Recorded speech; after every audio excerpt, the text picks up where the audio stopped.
후보자님, 예. 오전에 많은 의원들이 질의를 했습니다. 그중에 저는 대표적인 세 가지를 질의해서 시간이 부족하면 나중에 또 질의하도록 하겠습니다. 우선 첫 번째는 방통위원장 자격 관련 문제입니다. 두 번째는 두 명이서 방통위의 결정을 할 수 있느냐, 법적인 그런 문제고요. 세 번째는 유일인 방심위원장 관련 문제입니다. 우선 첫 번째 방통위원장 자격 관련해서 전 정부 때 청문회 대상 7대 결격 사유가 있었습니다. 혹시 병력 기피한 적 있습니까? 없습니다. 세금 탈루한 적 있습니까? 없습니다. 위장 전입한 적 있습니까? 예, 아까 말씀드렸습니다. 논문 표절한 적 있습니까? 없습니다. 음주운전 한 적 있습니까? 없습니다. 성범죄 한 적 있습니까? 없습니다. 7대 결격 사유 없으면은 심각한 결격 사유 없습니다. 두 번째 말씀드리고 싶습니다. 많은 의원들이 이런 이야기를 합니다. 방송통신위원회 설치 및 운영에 관한 법 제5조를 보면은 방송 및 정보통신 분야의 전문성을 고려해서 1호는 보면은 법률학, 경제학, 경영학, 행정학 뭐 다른 것도 있습니다만은 부교수 이상 15년 이상 했던 사람. 2호는 판사, 검사, 변호사에 15년 이상 있었던 사람. 법적으로 아무 이상 없죠, 자격이. 세 번째 한번 보겠습니다.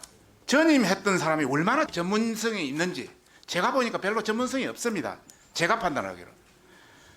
최근 5분, 3기부터 최성준, 4기 이호성, 5기 한상혁, 6기 이동관, 7기 우리 후보님이신데 3기의 최성준 후보의 경우 서울고급 부장판사고 한국정보법학회 회장했습니다.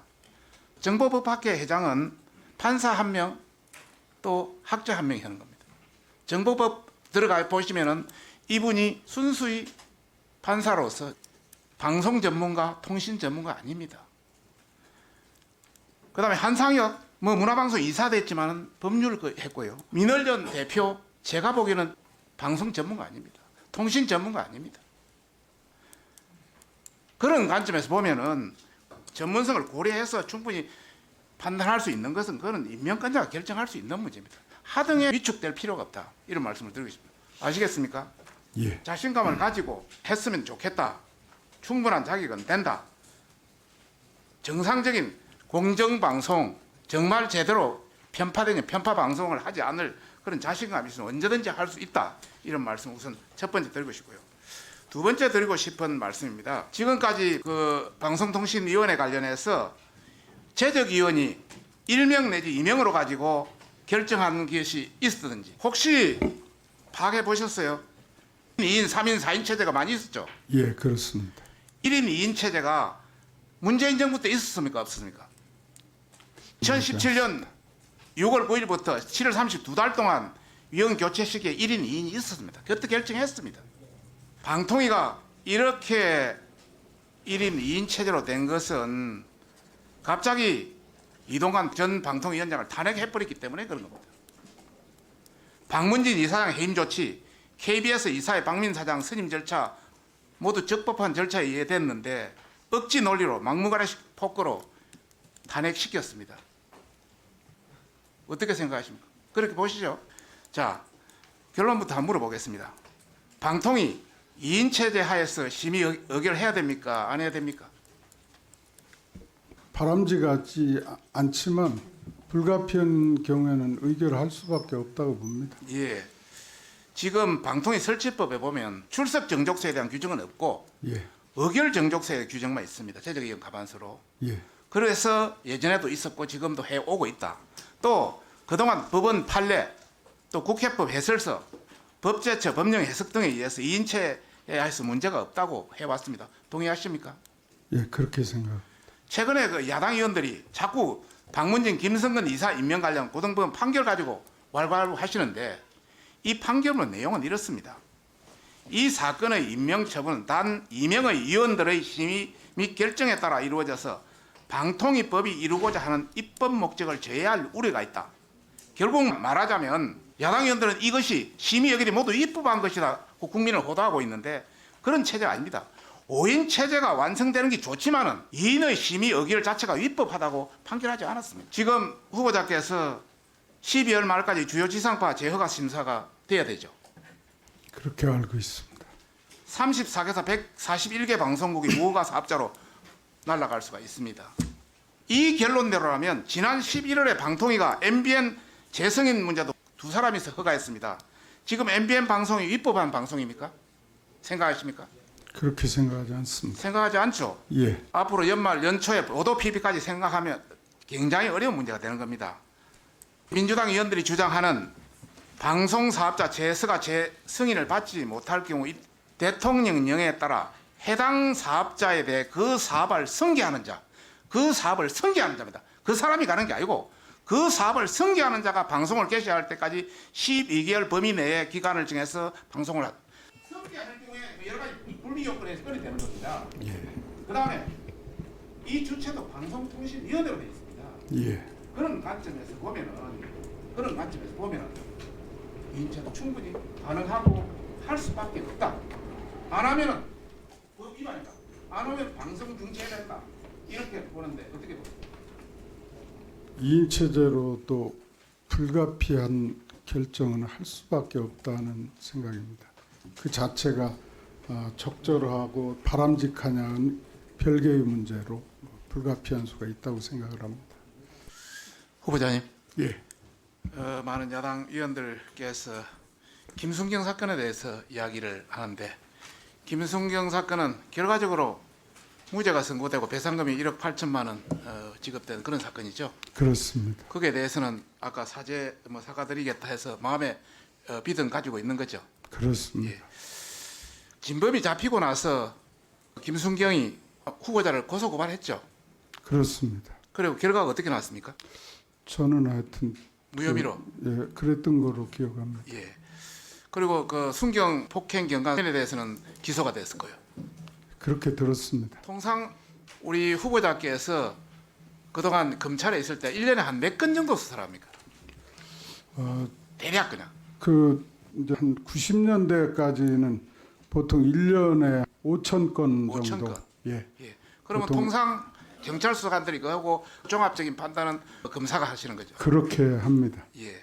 이번 김순경 사건에만 보더라도 대법 판결이라든지 여러 가지를 보니까 경찰에서 이해 자백 자술서도 했고 또 5회에 걸쳐 피의자 신문도 했고 2회에 걸쳐 현장 실황 조사도 했고 또 보니까 뭐 피해자 수표 추적도 했고 유전자 감정도 했고 또 기타 그 여관 주인과 투숙객 진술도 있고 여러 가지를 종합해서 그때 판단한 것이죠. 예, 그렇게 판단을 했습니다. 그런데 그 판단에 착오가 있었다는 거죠. 그렇습니다. 예, 가실은 있는 것은 아니고 여러 가지 진술 이런 걸 좀 종합해 봤을 때 충분한 그 합리적 판단의 근거가 됐다는 거죠. 하여튼 그 당시엔 그랬습니다. 예. 이 최종적인 판단은 검사가 하는 거 아니지 않습니까? 재판장에서 하는 거 아닙니까? 물론 제가 기소 검사니까 제가 책임을 기소 검사가 져야죠. 책임은 있지만은 예, 기소 검사가 기소를 하고 또 피해자가 변호사를 통해서 변론도 하고 그렇습니다. 최종 판단은 재판장이 하는 거 아닙니까? 그렇습니다. 그때 1심 재판장, 2심 재판이 합의부 재판 아니었습니까? 그렇습니다. 그 3인이었죠. 예, 그렇습니다. 상당히 신중하게 재판장들도 판단을 했을 텐데 1심, 2심에서 유죄가 났다는 거 전반적으로 봤을 때 뭐 결과가 이렇게 나왔기 때문에 여러 가지 책임은 그 면할 수는 없습니다만은 그 마음의 고생은 지금까지도 가지고 있는 거죠. 예, 저 늘 그 돌을 하나 올려놓고 사는 그런 기분입니다. 오늘 하여튼 이렇게 기회를 만들어 주셔서 저도 돌을 하나 내려놓겠습니다. 예. 아까 뭐 여러 의원들 이야기 쪽에서 무릎 꿇고 사과드리겠다 이런 이야기도 나오던데 저는 공인으로서 마음의 어떤 빚을 가지고 사과하는 건 당연히 맞고 사적으로 하는 방법에 대해서는 많은 사람들이 보는 앞에서 하는 것은 적당하지 않다 했기 때문에 여러 가지 어떤 그 증인이라든지 참고인 이런 것은 받아들이지를 않았습니다. 예. 이해하시겠죠? 예, 그래서 적절한 방법을 해줬으면 좋겠다 이런 예, 말씀을 그래야 드리고 하겠습니다. 싶고요. 두 번째는 아까 앞에서 방심위원장 관련해서 여러 가지 이야기가 많이 나왔습니다. 그래서 좀 몇 가지를 묻고 싶은데 방심위원장 관련해서 내용은 다 알고 계시죠? 대략만 봤습니다. 요새 청문회 준비하느라고 사실은 제가 텔레비를 잘 못 그렇습니까? 봐가지고요. 예. 민원인은 민원 정보를 뭐 친척이든 뭐이든 다 낼 수 있는 것 아닙니까? 그죠? 누구나. 그렇다고 생각합니다. 민원인의 개인 정보는 법적 보호 대상이죠. 지금 방심위에 오는 민원인에 대한 정보는 초민감 정보입니다. 그 법적으로 이 보호해야 될 정보입니다. 그 이거 아무나 공개되면 안 되죠. 내가 6년 있을 때 방심위 관련 자료를 요청했는데 개인 정보 사항에 대해서 하나도 우리한테 제공하지 않았습니다. 그렇게 초민감 사항입니다. 그래서 이런 사항을 공익신고로 포장해서 내부의 방심위에 민노총 언론 간부가 했는지 이렇게 하는 것은 범죄 행위다 보는데 어떻게 보십니까? 글쎄요, 지금 사실관계가 이렇게 불명확한 상태에서 제가 말씀드리는 건 적절하지 않다고 생각합니다. 네. 만약에 나오지 못할 그런 정보를 제공했다 하면 이것은 반드시 법을 위반한 위법 범죄 행위입니다. 법의 전문가니까 충분히 판단할 수 있는 사항 아니겠습니까? 그 다음에 두 번째는 그동안 뉴스타파하고 MBC는 방심위에서 가징금을 부과 대상된 사람들이 직접 이해 당사자들입니다. 이 이해 당사자들이 자사 이익을 위해서 불법 유출 정보를 이용해서 이렇게 방송하는 거 이 괜찮습니까? 글쎄 그 부분도 제가 사실관계를 정확히 몰라서 말씀드리는 건 적절하지 않다고 생각합니다. 아까 앞에서 남은 한 가지 문제를 먼저 말씀드리고 방심위원장 관련해서 이야기입니다. 만약 방심위의 최초 신고자가 방심에 신고를 했다. 그거는 공익신고죠. 공익신고로 볼 수 있는 비밀 보장 의무가 이제 보장됩니다. 만약 이게 유출됐다면 처벌해야 됩니다. 만약에 방심위 직원이 이걸 유출시켰다면 의무 위반이 되고 직무상 기밀 누설죄가 해당될 수밖에 없습니다. 그런데 유출시킨 사람, 빼돌린 사람, 유출시킨 사람이 공익신고자가 될 수 있느냐? 이것은 된다는 보장이 없습니다. 전체를 파악해 본 바. 권익위에서 최종 판단이 돼야 공익신고자가 될 수 있습니다. 그래서 수사에서 충분히 문제가 있다면 책임을 져야 된다. 이런 말씀 우선 드리고 싶고요.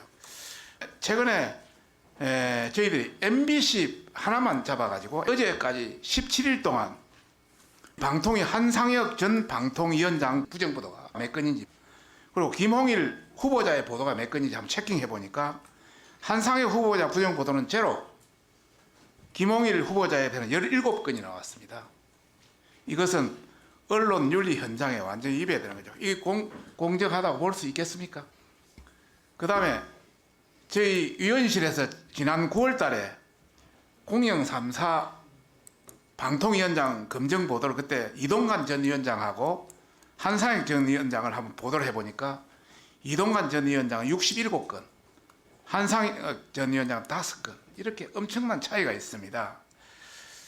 이번에 MBC 관련해서 우리 김홍일 위원장님의 뭐 여러 가지 보니까 단독 퇴임 한 달 만에 로펌행, 김홍일 취업 심사 안 받아 등등등등 완전히 논란 의혹 보도가 17건을 퍼부었는데요. 겸직 본란 전문성 우려 관련 완전히 부정적인 게 딱 10건이 있는데 한상혁 보니까 한 건도 없어요. MBC 프로그램 제작 가이드라인에 보면 정치적 사안을 다룰 때는 특정 정파나 정당의 논리에 편향되지 않도록 각별히 주의한다. 규정은 있어요. 앞으로 이거 그대로 다 둘 겁니까? 어찌해야 됩니까? 우리 후보자님 생각. 어떠세요? 너무나 편파성 방송.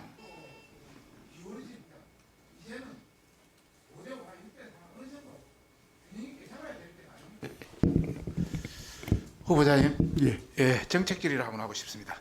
최근에 그 네이버, 카카오, 구글, 넷플릭스 등 빅테크 플랫폼이 국민의 고혈을 짜내는 어떤 그런 행포를 부리고 있다. 혹시 이야기 들어진 적이 있습니까? 예, 언론에서도 조금 봤습니다. 네이버 같은 경우는 파워링크 광고 서비스를 해가지고 가장 높은 가격에 그 상위 업체에 그 노출되도록 해가지고 소상공인의 경쟁을 과도하게 하다 보니까 막대한 소상공인 부담이 될 수밖에 없다. 네이버는 그렇습니다.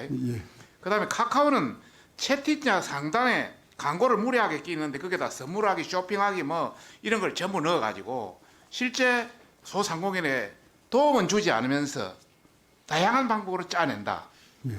그다음에 미국의 쿠팡이라든지 배달민족 독일로 갔습니다만은 이는 매달비라든지 수수료를 막 올리는 그렇게 해서 소상공인을 울며 겨자 먹기로 이용할 수밖에 없는 그다음에 넷플릭스 같은 경우는 최근에 베이직 멤버가 9,500원인데 하루아침에 13,500원짜리 요금을 쓰는 걸로 올려버렸습니다.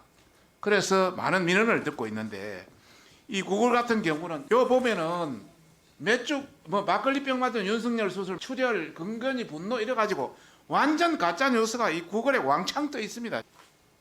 뭐 일부는 제가 공론화 시키니까 삭제는 했습니다만은 이렇게 많은 가짜 뉴스들이 떠 있습니다.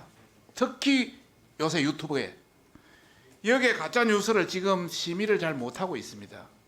사실 심의는 방심위가 해야 되고 그 여기에 대한 처분은 방통위가 해줘야 뭔가 될 텐데 그냥 손 놓고 있습니다. 앞으로 이런 건 좀 신경 써야 되지 않겠습니까?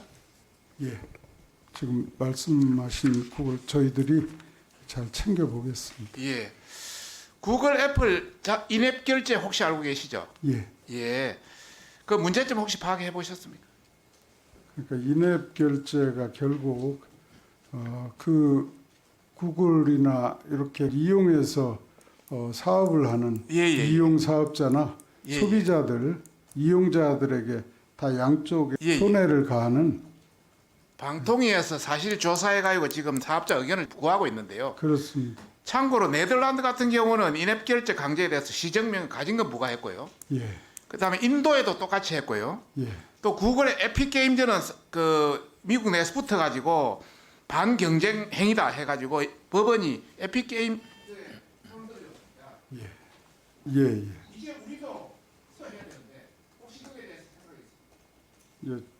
예, 저희도 지금 조사를 해서 이제 방통위가 구성이 되면 제재를 해야 될 그런 상황으로 제가 보고를 받고 있습니다. 하여튼 취임한다면 제가 잘 챙겨보고 그런 하여튼 온라인 플랫폼의 어떤 행포나 독점 이런 부분에 대해서도 이용자나 이용 사업자를 보호하는데 열심히 노력하겠습니다. 같이 공유해서 취입을 했으면 좋겠습니다. 알겠습니다. 후보자님, 오전에 후보자께서 방심위원장의 가족 친지 민원 논란에 대해서 사실이라면 이해충돌방지법 위반이라고 한 말씀 혹시 기억나십니까? 제가 이해충돌 방지법 위반이라고 말씀드린 건 없습니까? 아니고요. 약간 그렇게 언급이 돼가지고 아닙니다. 지금 온 언론에서 여러 가지 그렇게 나왔습니다. KBS 방심위 민원 사주 논란 사실이라면 법 위반, 또 YTN의 김홍일 가족 민원 심의에 참여했던 이해충돌에 해당 뭐 이런 식으로 언론 기사들이 많이 나왔습니다. 방심위에 그 심사를 해주십시오 하고 신고한 신고자는 방심위원장의 직무 관련자라고 제가 정확히 말씀을 드렸습니다. 예, 근데 예. 이제 그분이 이해관계자가 되려면 다시 이제 직무 관련자가 사적 이해관계자가 될 때 비로소 이해관계가 있다고 그렇게 됩니다. 예. 그래서 후보자님 그러다 보니까 각 언론에서 이렇게 나왔는데 혹시 오해가 될 만한 소지가 있기 때문에 다시 확인하기 위해서 내가 질문을 좀 드리겠습니다. 만약 민원 신청자가 법상의 직무 관련자에 해당돼야 이해충돌방지법상 기피 대상이 되는 것은 맞죠? 그렇습니다. 예, 그건 아까도 제가 그렇게 말씀드렸습니다. 답변한 거죠. 예, 그다음에 가족 친지로부터 들어온 것이라 하더라도 동일한 건으로 다른 사람으로 들어온 민원도 다수 있기 때문에 모두 회피 신청을 해야 된다면 이 지나치게 공직자 직무를 제한하는 점이 있을 수 있다 이렇게 생각하는데 어떻게 생각하십니까? 글쎄요, 그것이 지금 제가 의원님 말씀이 뭐 여러 가지 가정을 전제로 깔고 계셔서 굳이 말씀드린다면 그런 문제는 권익위에서 이렇게 결론을 내리는 것이 맞다고 생각합니다. 그러죠. 최종적으로는 권익위에서 판단해야 되겠죠. 예, 그렇습니다. 간단히 이야기를 하겠습니다. 아까 윤두현 의원이 유수 제휴평가의 재평이 관련해서 이야기를 했는데 재평이가 그동안 정치 편향 또 심사의 불공정성 이런 걸 제가 많이 지적하고 해가지고 지난 6개월 전에 문을 닫았습니다. 예, 알고 계시죠? 알고 있습니다. 최근에 뉴스 서비스 혁신 준비 포럼에서 내년 1분기에 하겠다고 했어요. 이거는 총선 전에 안 하겠다고 하는 것 똑같습니다. 그죠? 그런데 네이버가 그동안 한 거 보면은 2018년부터 2023년까지 재평의에서 대출시키는 언론사가 87개사나 됩니다. 이렇게. 이 87개사를 주요 사례를 보면은 기사에 대한 허위 사실을 인정하거나 기사인 광고를 송출했다거나 기사의 특정 키워드를 남발했다거나 평가 기준이 미충족했다는 이런 이유를 들어서 아주 그냥 탈락시켰습니다. 그런데 이보다 훨씬 더 심한 뉴스타파는 국기문란 행위까지 했는데 아예 탈락도 안 시켜 그대로 있습니다. 이게 대해서는 어떻게 보세요? 뉴스타파는 이재명 대장부 불법 혐의, 윤석열이 대장부 몸통이다 이런 가짜 뉴스를 지난 대선 3일 전에 왕창 터뜨리고 난리를 쳤는데 지금- 이거는 건드리지도 않고 있습니다. 지금 방심위에서 서울시의 등록 여부에 대해서 검토하라 이렇게 통지가 돼 있는 것으로 들었습니다. 예, 알고 있습니다. 이 뉴스타파의 이 만행은 연합뉴스뿐만 아니라 87개 언론사 대출시킨 사유와 비교해도 정말 게임이 되지 않을 정도로 심각하고 또 재평의 뉴스 콘텐츠 제휴 약관 보면은 이 충분히 이야기라든지 계약 해지를 할 수 있는 사유인데도 다 추기를 하고 있습니다. 한번 박홍희 위원장을 들여다보시기 바랍니다. 알겠습니다.